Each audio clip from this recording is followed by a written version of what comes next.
Geography with Sandeep में स्वागत करता हूं। आइए हम आज भारत को देखते हैं, इसकी उत्पत्ति कैसे हुई थी। अगले वीडियो में हमने देखा था कि भारत का सामान्य परिचय। इस लेक्चर में हम देखते हैं भारत की उत्पत्ति, यानी जो हमारा भारत है ये आखिर आया कहाँ से।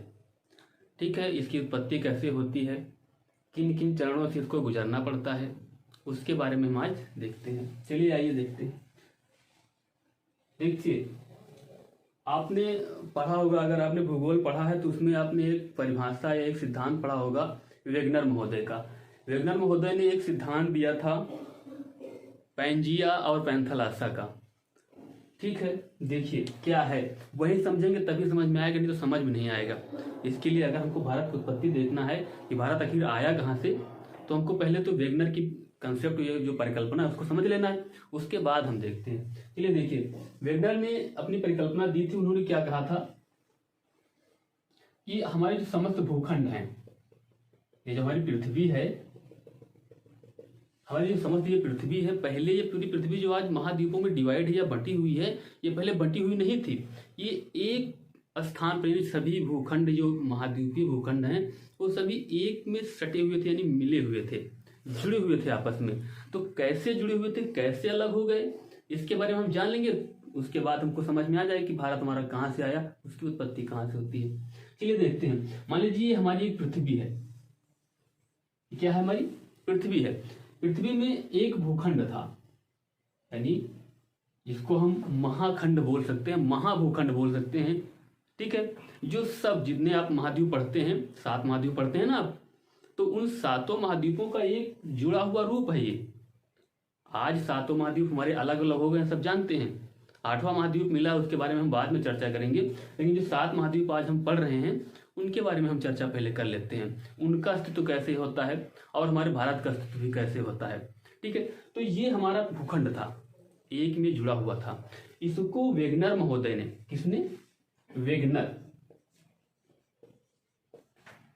वेगनर महोदय इस भूखंड को, यानी जो पूरा भूखंड आप देख रहे हैं ये पूरा भूखंड है, इसको वेगनर महोदय ने क्या कहा? पौंजिया। क्या कहा? पौंजिया कहा। ठीक है, अच्छा, ये पौंजिया क्या था? चारों ओर जल से घिरा हुआ था, चारों ओर जल से। आज जो महासागर हम पढ़ रहे हैं ना, प्रशांत महासागर, हिंद महासागर या अंध महासागर या अटलांटिक महासागर जो हम देख रहे हैं, ये बड़े बड़े जो महासागर हैं, ये इस पैंजिया के चारों तरफ भरा हुआ जल था। यानी जैसे आपका भूखंड हो गया, उसके चारों ओर जो आपका जल भरा हुआ था, इसको वेगनर महोदय ने कहा था पैंथालासा। पैंथालासा कहा था। इस जल को, कंसेप्ट ध्यान दीजिएगा, ये जो आपका भूखंड है उसको पैंजिया कहा है। क्वेश्चन यहां से पुटअप होते हैं, इसी प्रकार से क्वेश्चन बनते हैं कि वेगनर ने महाखंडों को क्या कहा, उस भरे हुए जल को क्या कहा। तो वेगनर ने उस महाखंड को पैंजिया कहा और जो चारों ओर जो जल भरा हुआ था वो क्या था? पैंथालासा था। ठीक है, अच्छा, ये जो आपका भूखंड है ये लगभग दक्षिणी ध्रुव में था। जो आप ग्लोब देखते होंगे, पूरी पृथ्वी आप देख रहे हैं, उसी के दक्षिणी ध्रुव में था। तो ये टूटा, मतलब ये आपका जो भूखंड है ये टूटना शुरू हुआ। कैसे टूटना शुरू हुआ? आंतरिक शक्तियों के कारण। देखिए, कई कारण बताए गए, उसमें सूर्य और चंद्रमा की आकर्षण शक्ति भी बताई गई, कुछ विद्वानों ने बताया। लेकिन जो मेन या असल कारण उसमें समझ में आता है वो आता है प्लेट टेक्टोनिक। आपने पढ़ा होगा, यानी कि प्लेट विवर्तनिकी सिद्धांत है, उसके अंतर्गत इसको देखा जाएगा तो पूरी बात समझ में आ जाएगी कि कैसे ये टूटता है। यानी कि जब हम जानते हैं पृथ्वी के अंदर, यानी जो हमारी पृथ्वी देख रहे हो, क्रस्ट देख रहे हो जिस पर हम चलते हैं, उस क्रस्ट के नीचे जैसे जैसे हम जाते हैं वैसे वैसे क्या होता है? तापमान बढ़ता चला जाता है। भाई हम जान रहे हैं कि 32 मीटर जब नीचे हम जाएंगे तो 1 डिग्री सेंटीग्रेड तापमान क्या होता है? बढ़ जाता है। तो अगर इस सिद्धांत के अनुसार हम चले तो एक स्तर ऐसा भी आएगा पृथ्वी के अंदर। मान लीजिए ये हमारी पृथ्वी है, इसका एक टुकड़ा हम काट कर निकाल लेते हैं बीच से, इस प्रकार से इसको हम यहां पर रख दें, इस प्रकार से। तो भाई जैसे जैसे हम, ये हमारी क्रस्ट हो गई, ये हमारी क्रस्ट हो जाती है। क्रस्ट से हम जब नीचे जाएंगे तो जैसे जैसे नीचे जाएंगे वैसे वैसे दबाव ताप ये बढ़ता जाएगा। तो एक स्थान ऐसा आता है जहां पर जो हमारी पृथ्वी का अंदरूनी भाग है वो तब तो मैग्मा के रूप में मौजूद है। ठीक है, तो तब तो मैग्मा के रूप में जो मौजूद है तो उसमें होता है रेडियो एक्टिव पदार्थ। रेडियो एक्टिव पदार्थ होते हैं, वो क्या करते हैं, एक मतलब विकिरण पैदा करते हैं, जिससे क्या होता है ऊपर, समझ लीजिए, अब ऐसे समझ लीजिए, ये मान लीजिए हमारी क्रस्ट है, ये हमारी क्या है, क्रस्ट है, इस पर हम चलते हैं, हमारे घर बेलिए सभी कारोबार होते हैं। उसी के नीचे, धरातल के नीचे, क्रस्ट के नीचे हम जाते हैं तो यहाँ पर मान लीजिए ये मैग्मा भरा हुआ है, तब तो लावा गर्म मैग्मा जिसको बोलते हैं, जो बाहर आता है तो लावा बन जाता है, ज्वालामुखी विस्फोट आपने पढ़ा होगा। ठीक है, तो उस प्रकार से जब ये मैग्मा, इसमें से जो रेडिएशन होता है, इस मैग्मा से जो रेडिएशन होता है वो इन चट्टानों को, ये इस धरातल को या क्रस्ट को तोड़ने में काम करता है। भाई ये जलता हुआ है, एकदम आग है, टेम्परेचर काफी ज्यादा है, तो ये जब फोर्स करता है ऊपर की ओर तो इसमें क्या होती है, चटकने पड़ना शुरू हो जाती है, दरार यानी क्रस्ट पर चटकने पड़ना शुरू हो जाती है। तो इस प्रकार से जब धीरे धीरे तापमान और बढ़ता है और प्रेशर नीचे से लगता है तो ये खंड यानी जो हमारा ये पैंजिया था, ये नीचे की शक्तियों के कारण टूटना शुरू हो जाता है और अलग अलग हो जाता है। तो वेगनर महोदय ने ये सब कुछ बताया कि पैंजिया किस प्रकार से टूटा।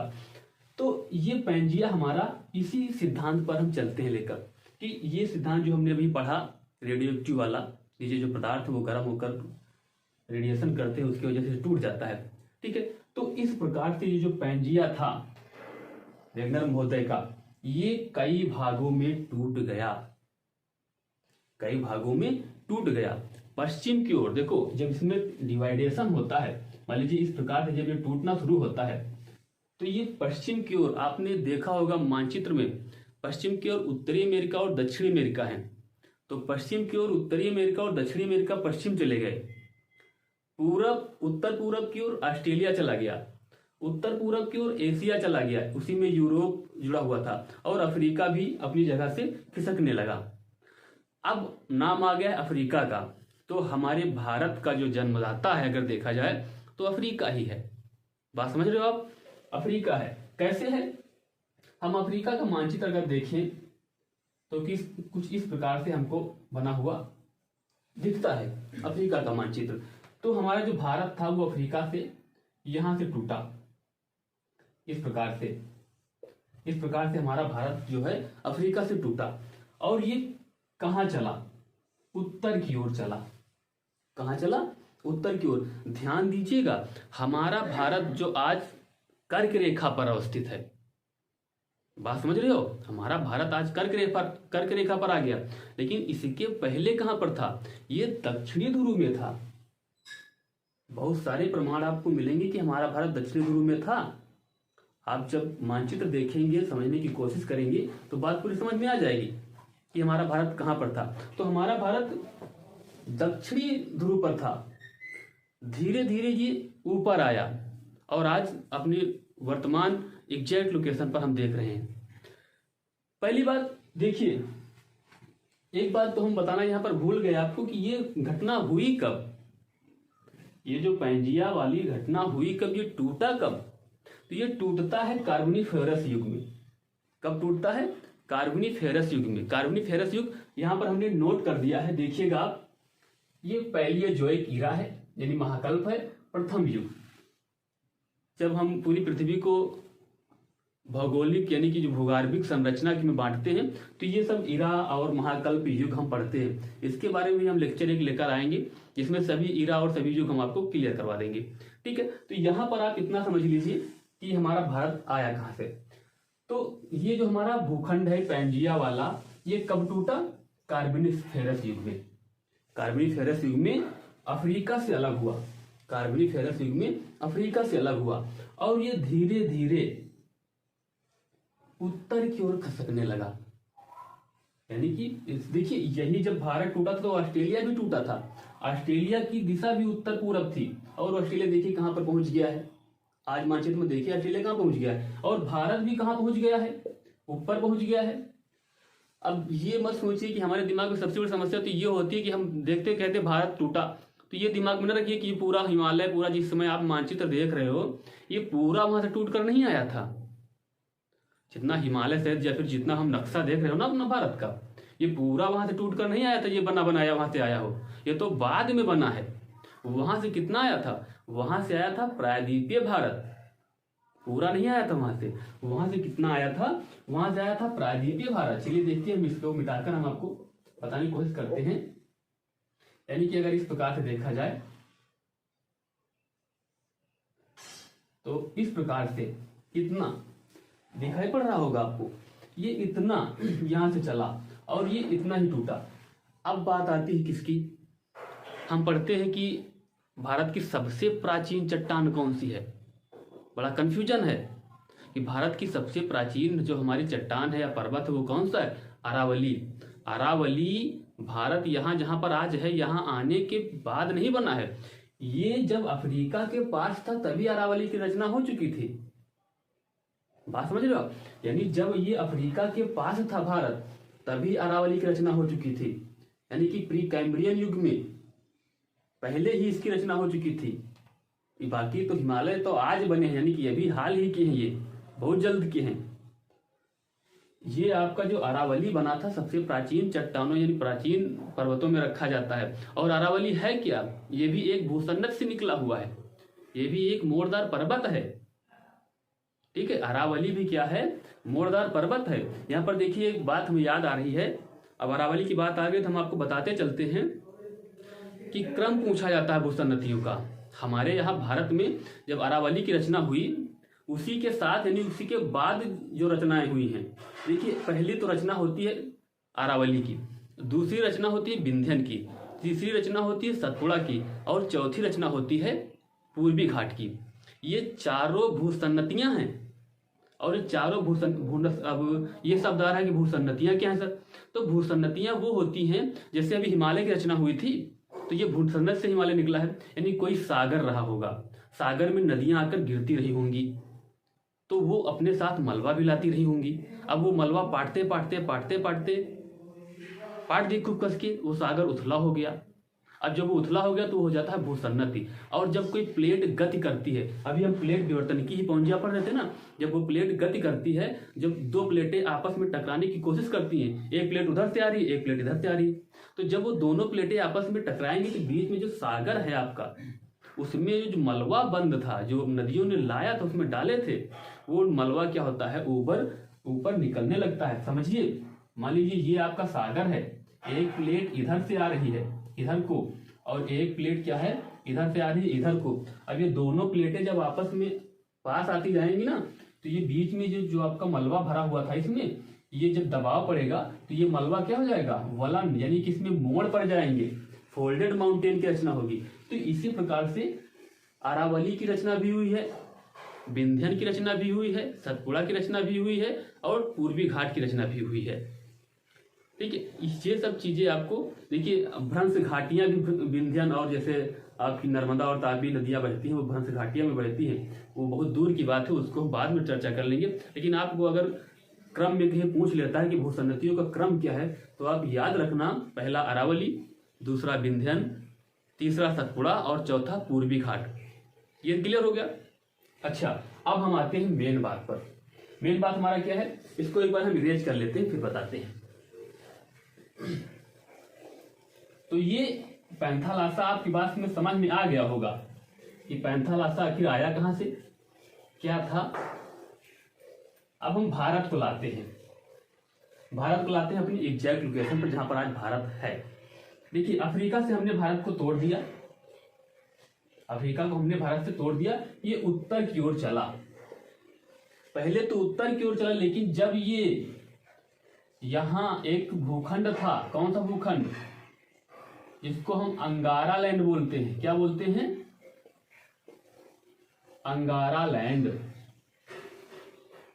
यूरेशिया आपने देखा ना, हमारे हिमालय के उस पार क्या है, तिब्बत का पठार, उसको अंगारा लैंड ही बोला जाता है। तो ये अंगारा लैंड प्लेट थी।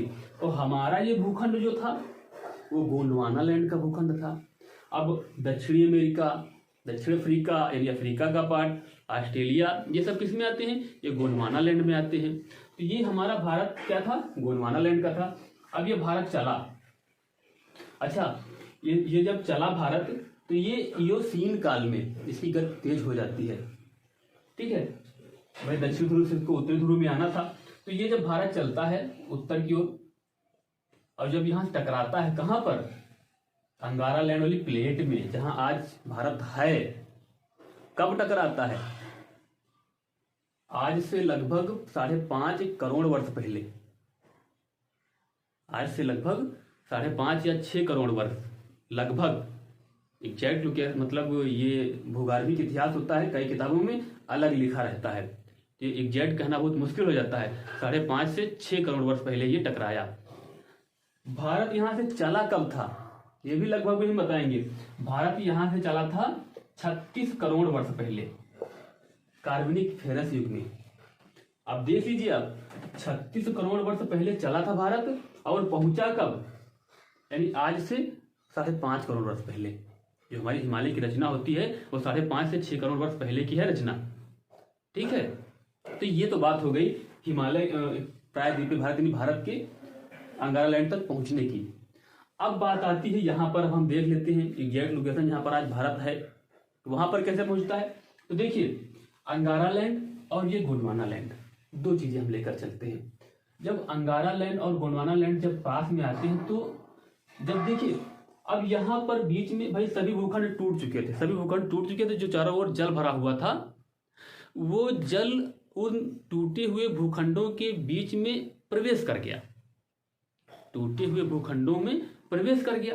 तो भाई अलग द्वीप महाद्वीप अब जब अलग अलग हो गए, तो भूखंड का जो चारों ओर जल था वो भी उसमें प्रवेश कर गया। ठीक है, तो वो जल, मान लीजिए ये बीच में जल भरा हुआ था, भारत आ रहा है, बीच में जल भरा हुआ है। इस जल का नाम क्या था,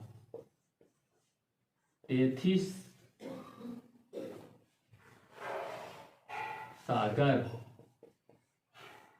टेथिस सागर।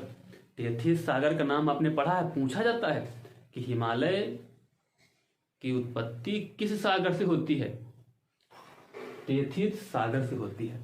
ठीक है, टेथिस सागर क्या है, ये एक भूसन्नति है। भूसन्नति क्या है, अभी हमने चर्चा की कि हिमालय की जो रचना हुई वो भूसन्नत से हुई है, और ये एक सागर यानी एक प्रकार से सागर होते हैं, जो उथले होते हैं, नदियों द्वारा लाए गए मलबे से पाट दिए जाते हैं तो उथले हो जाते हैं, और जब दोनों तरफ प्लेटों का दबाव पड़ता है तो उसमें वलन यानी मोड़दार पर्वतों की रचना होती है। तो ये तो हो गया हमारा टेथिस सागर। अब जब ये भारत हमारा यहाँ पर पहुंचा इस प्रकार से, अब ये भारत उत्तर जा रहा है, और देखिए भारत की स्पीड ज्यादा है, इसकी स्पीड बहुत कम है भारत की तुलना में। तो ये धीरे धीरे इधर आ रहा है।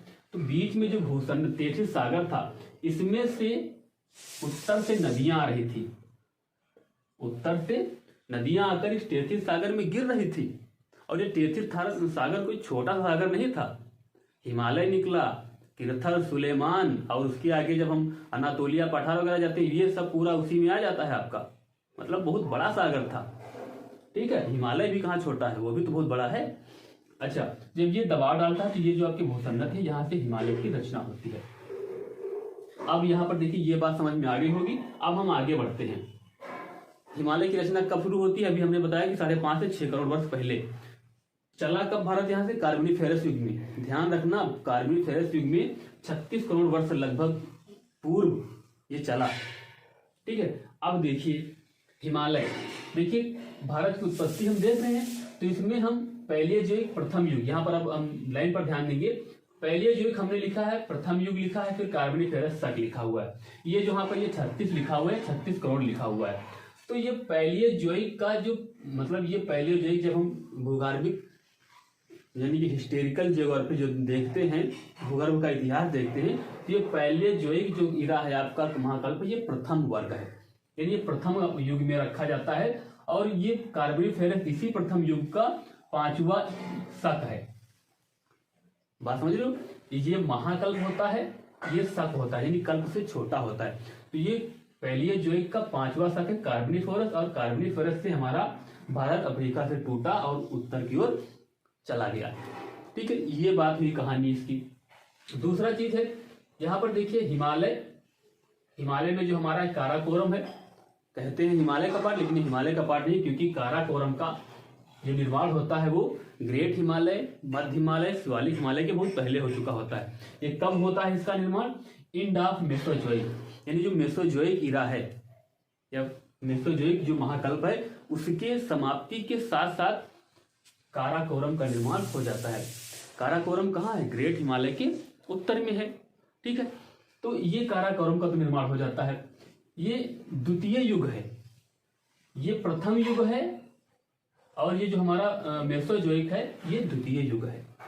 ठीक है, अब जब हमारी बात आती है हिमालय की, तो हिमालय हमारा है तृतीय युग यानी कि टर्सरी युग। क्वेश्चन यहां से पूछे जाते हैं कि हिमालय की रचना किस युग में होती है, तो कहीं पर तृतीय कल्प लिखा रहता है, कहीं पर टर्सरी लिखा रहता है। अब इसी में कंफ्यूजन बना रहता है। तो ये जो हमारा हिमालय है वो इयोसीन जो महाकल्प है, यानी कि ग्रेट हिमालय जो हमारा है ये सीनोजोइक यानी तृतीय युग, यहां पर लिखा हुआ है सीनोजोइक सग, सीनोजोइक सग, ये तृतीय युग है। ध्यान दीजिएगा, प्रथम युग हमारा पहले युग, द्वितीय युग हमारा मेसोजोइक और तृतीय युग हमारा सेनोजोइक।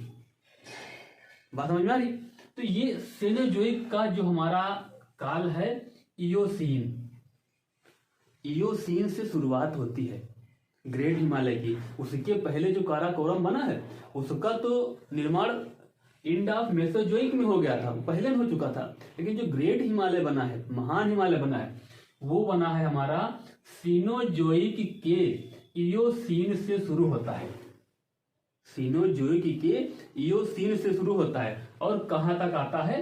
प्लायोसीन तक। देखिए, ग्रेट हिमालय, 3 श्रेणियां हैं हमारे हिमालय में।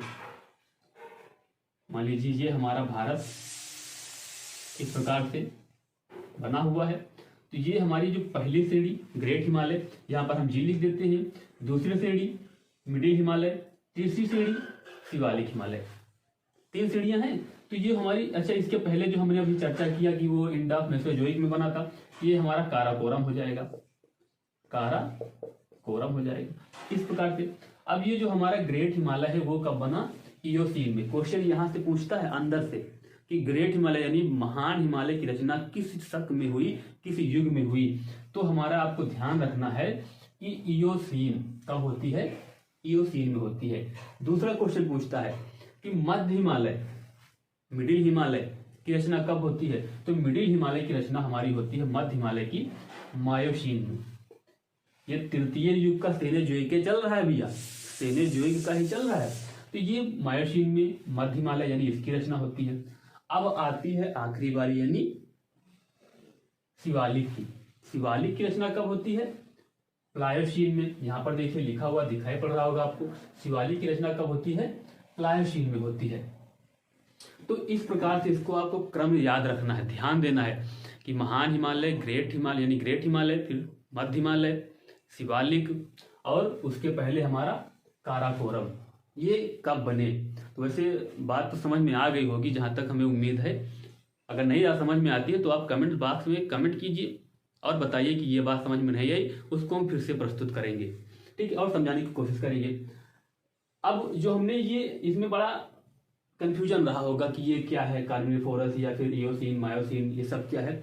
ये भूगोल यानी जियोलॉजिकल हिस्ट्री मैप यानी स्केल है, यानी जो हमारी पृथ्वी, पूरी पृथ्वी है, इसको भूगर्भिक स्थिति यानी कि उसके आधार पर उसका इतिहास बांटा जाता है, उसके बारे में है। तो देखिए, जो भारत का भूगर्भिक इतिहास है उसको 4 भागों में सर टी हालैंड ने, भूगर्भिक सर्वेक्षण के विद्वान थे, इन्होंने बांटा था। ये बहुत इंपॉर्टेंट क्वेश्चन है, नोट कर लीजिएगा इसको। सर टी हालैंड ने भारत के भूगर्भिक इतिहास की जानकारी दी, यानी उसको बांटा। और पूरे विश्व के यानी पूरी पृथ्वी को किसने बांटा? तो ये हैं कास्टे द वफन, यानी यहाँ पर पूरा लिखा हुआ है विश्व, कास्टे द वफन ने। तो ये भूगर्भिक इतिहास की इन्होंने जानकारी दी। उसी के आधार यानी कास्टे द वफन के आधार पर ही सर टी हालैंड ने भारत के भी भूगर्भिक इतिहास की रचना करनी या उसको विभाजित करने की कोशिश की और बांटा भी। तो ये वैसे समझ में आ गया होगा भारत की उत्पत्ति। आगे फिर देखेंगे इसमें कौन से क्वेश्चन बचते हैं, किस प्रकार से क्वेश्चन पूछे जाते हैं, और जो चीज़ें इसमें छूट रही हैं उसको आगे भी कवर किया जाएगा। और वीडियो अच्छा लगे तो उसको लाइक कीजिए और अपने तमाम दोस्तों को शेयर भी कीजिए और चैनल को सब्सक्राइब भी कीजिए। तब तक के लिए नमस्कार, धन्यवाद।